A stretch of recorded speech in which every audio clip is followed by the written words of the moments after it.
what's going on, guys? We're back again on another MLB The Show 19 Diamond Dynasty video, and today we are going to hop back into my favorite topic, that being XP. You guys know I just love talking about XP on this channel, so why not make another video about it? But realistically, this is of course about the XP reward path. I'm gonna go through pretty much all the important diamond decisions, you know, like the level 75 for each level. Well, I guess the level 75 diamonds, like the signature Kershaw and so on, are a little bit, you know, more frequent as it goes on. And then of course the silver one, the gold one, and the diamond one, where we are going to get all of those signature diamond players, some of them max overalls. So a lot of people have been asking me, like, who do you think I should take at level 75? Who do you think I should take at silver 1? So I thought I'd just make a video talking about, you know, just my opinion on the best guys. Keep in mind that you will be able to pick all of them eventually, just who you should prioritize first. My face cam is in a different spot just because we are going to be looking at a lot of attributes, so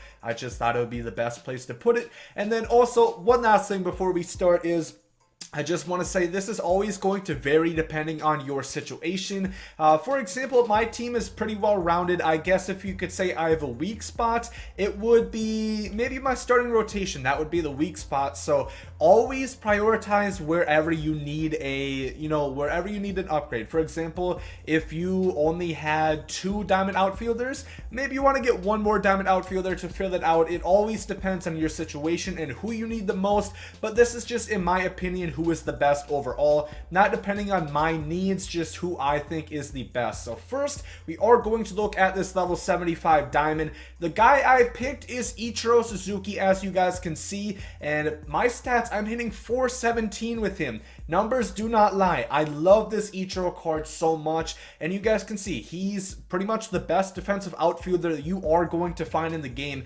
95 fielding, 98 arm strength with 90 speed and 93 reaction. It really does not get much better than that. So having him out in center or right field, it is perfect. And in my opinion, contact hitters, I don't know if they're better than power hitters, but I am just having a lot of success with them, and I think they are so much improved from last year. So I definitely am enjoying contact hitters and Ichiro. So this whole thing is going to depend on whether or not you want a hitter or a pitcher. If you want a hitter, I definitely recommend Ichiro is the guy you should get first. But if you do want a pitcher, I think I would recommend you take Clayton Kershaw over Nolan Ryan, at least for the first one. The sole reason being his walks per 9, and his control is 75, but walks per 9 is, of course, also factors into just how effectively you can match up your pitch, whether you're using pulse, meter, analog pitching. It's going to be a lot more difficult to locate pitches where you want them if you have a low walk 9. Clayton Kershaw has 92 walk 9, so where you put it, it's probably going to be where you want it.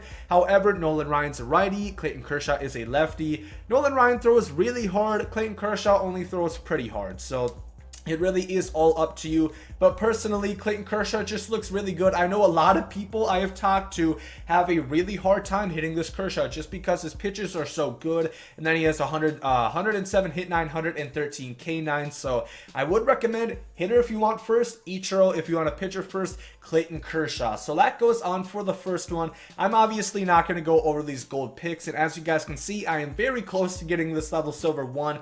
And I looked over this a lot. And once again, it is definitely going to depend on who you need. You know, maybe you already have a really good outfield, maybe you already have a really good infield, but in my opinion, the best outfielder, surprisingly enough, or the best guy in general, is Tony Gwynn. And yeah, you will notice a trend. I definitely like these mid, well, I guess Ichiro's not even mid power, but these guys who are really fast in the outfield and have good defense, guys who are well balanced and also are good at the plate. He has maxed out contact at 125, maxed out vision, and maxed out batting clutch. Then he has pretty much 90 speed, 96 stealing, 91 fielding, 92 arm strength, and he has about 70 power per side. He's a lefty batter. I always think, maybe it's just me, maybe I'm delusional, but I think lefty batters just have a better swing, and of course it is always good you face more righties, so having a lefty is good. And just to diversify your lineup, I know a lot of people their lineups are pretty much all right-handers, so it will be good to have him in there.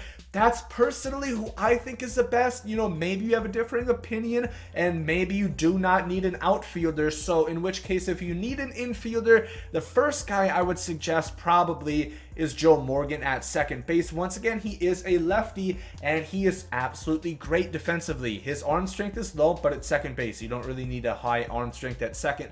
92 fielding, 86 reaction, 94 speed, 99 stealing, 101, 98 contact, 85, 72 power, which is still really good. Pretty much maxed out vision at 124. This card, you know, it's really good.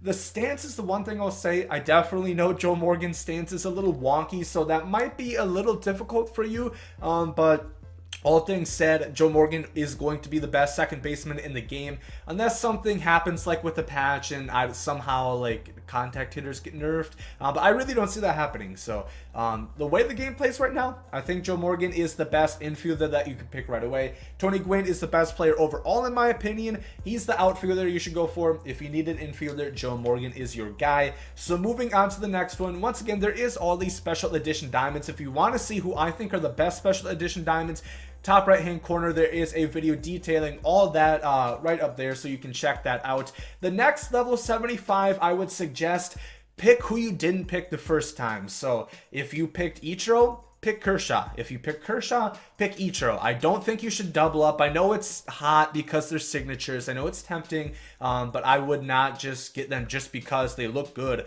I would definitely get the one that you did not get the first time. So we're going to move on a little bit further until we get back to this same spot. And once again, you're at a similar dilemma. In my opinion, it's the exact same thing. If you need a hitter, get a hitter. If you need a pitcher, get a pitcher. Once again, I don't think Hoffman's the pick. I think Nolan Ryan is the pitcher you should get for the second time around that you get a starting pitcher. Of course, once again, this is always going to depend on your situation, but Nolan Ryan, he is really hard to hit because the pitch speeds, especially on high difficulties, are really ramped up this year. He throws over 99 miles per hour, and that differential, 99 to 78 on his circle change, you can't see that, unfortunately. But yeah, it is really good. Then 125 K9. He is going to miss a lot of bats. And then in my opinion, the next guy you should go for is probably Alan Trammell right here. 101, 114 contact, 65, 71 power, 111 vision. That is perfect. In my opinion, that is how the game plays this year. I know there's a lot of issues with lineouts, but I think you want to have a good mix. It's not like last year where you would like 65, 71 contact, 101, 114 power. It doesn't work like that. And then he's also a really good defensively shortstop as well, 88 and 78. Don't let Alan Trammell fool you. I know a lot of people laughed at this card because, in lack of better terms, he was not very good last year because contact hitters just were simply not that good. You needed better power. So I think this Alan Trammell is really good. Of course, it always is going to depend on what you need, outfielder or infielder, in which case I will say the next outfielder I would pick is probably this Matt Kemp right here. 94, 104 contact, 80 and 99 power, only 56 vision, which is a little low, and you will notice that as you move on the ranks. But he does have 83 speed and 82 stealing, which you guys probably notice a trend. I really am a sucker for speed as well. I like having speed on my cards. 85 fielding, that's plenty of range out there in center with that 83 speed, and then 80 arm strength as well is definitely going to get the job done. So this Matt Kemp looks like a really good card. Once again, for this next spot, I would recommend infielder Alan Trammell, outfielder Matt Kemp, or if you want a pitcher, pick Nolan Ryan for your second signature pitcher. So going on to our next signature spot is I would recommend get the guy who I didn't mention the first time. So if you got Tony Gwynn the first time, get Joe Morgan. If you got Joe Morgan the first time, get Tony Gwynn. And we're moving on. I know that sounds pretty self-explanatory, but I want to move through this entire thing. On to the next one.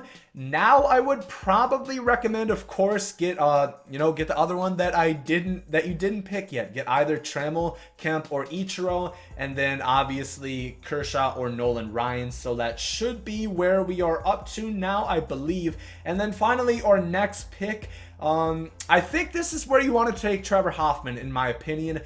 He doesn't throw the hardest, only at 94 miles per hour. You guys cannot see that, but he could probably top out at 96. 120 K9, 110 or 110 hit 9, 94 walk 9. It's very good for a closer, and he has a very good pitch repertoire. Circle changeup, cutter, slider, curveball, and a four-seam fastball. That's really good. 112 pitch clutch. He is going to be an end-game reliever, somebody you can have in your bullpen the entire rest of the year. So that right there, I would recommend Trevor Hoffman, and that should knock out all the rest of the signatures within these high diamond flashback or legend players. So moving on to our next signature pack, I think I'm going to recommend Duke Schneider at this point.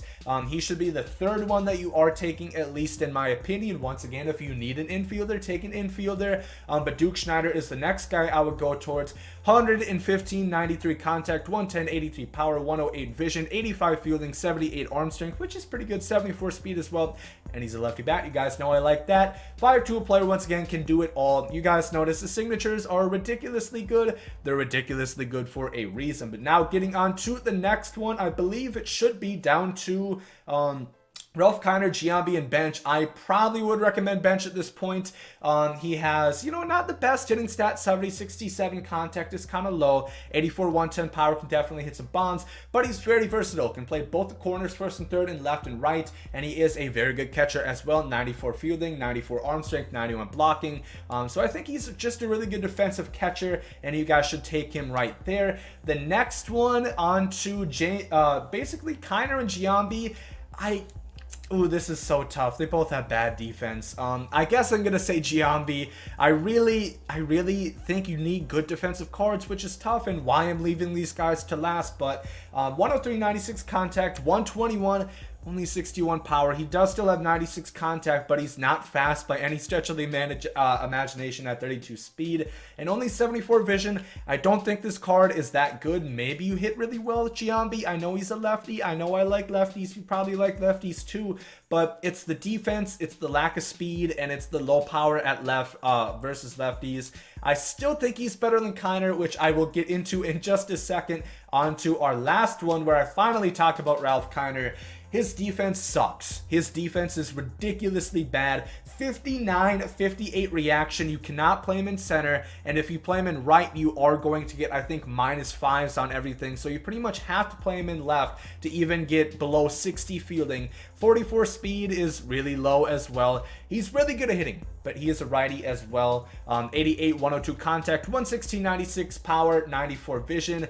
It really depends. If you need an outfielder, pick him before Giambi. I really don't like either of these cards too much, just because they are such a hole defensively, but he's going to be a lot. You get really poor reactions with that bad of fielding, so it's definitely going to be hard to use Ralph Kiner. But he is the last one. I guess I was one ahead of myself, but I did go ahead and talk about each one. And then finally, I think you go Brooks Robinson and then Frank Thomas, in my opinion. Brooks Robinson basically is maxed out fielding. 99, 97, 99, 97, pretty much 50 speed, 97, 105 contact, pretty much 80 power, maxed out vision. This card is really good. He would be higher on my list. The only reason why is I've heard many people say his batting stance sucks, and it's really hard to hit with him. So that is the one downside to him. But, maybe if you have success with Brooks Robinson cards in the past, pick him a little bit earlier, because stats don't lie. He's going to be the best defender you're going to find at third base. 50 speed is decent. 80 power, 100 plus contact, both sides, maxed out vision, really good. Finally, Frank Thomas. You guys know why he's last. It's his fielding. First base fielding is very important. I've heard from a lot of people he doesn't necessarily let a lot of balls past him. He just knocks them down, and that could still potentially cause errors, but he is probably the best fielding out of these 5, 6, or not the best. Definitely not the best fielding, the best hitting at 111, 125, 107, 125, 108 vision. Really good hitting, even though I know his swing is long. Some people say they do have trouble hitting with Frank Thomas. I think I had mixed results last year with the 97 career arc. There were times where he did really good, but a lot of times where it's hard to get the bat around just because he is so big in the box. But his fielding sucks. His speed, 50 is not that bad for a first baseman, actually, but 53 reaction is horrible, and 57 fielding is also pretty bad. So, it depends, and the main thing that I have to say is it all depends on personal preference. You know, I could say Frank Thomas or Ralph Kiner, the two guys who I recommend to pick last at the respected spots. Maybe you pick them first and you rake with them. That's all up to you. And at the end of the day, it's all up to what you need and how you personally perform with them. This is just my opinion from what I've used from these cards in the past, what their attributes look like, and from what I've heard from other people. But yeah, that is how I would recommend to go out through the high diamond and the max diamond signature flashback and legend packs for the XP reward path. If you need some tips to get some XP, top right hand corner, I will link you to a video up there. If you guys have any questions, any reviews on any of the players I did talk, let me know down below in the comment section how you guys would pick them and who you guys are going to pick first. But if you guys did enjoy this video, make sure to like down below. Hope you guys are great today. And there you guys comes out. Yay.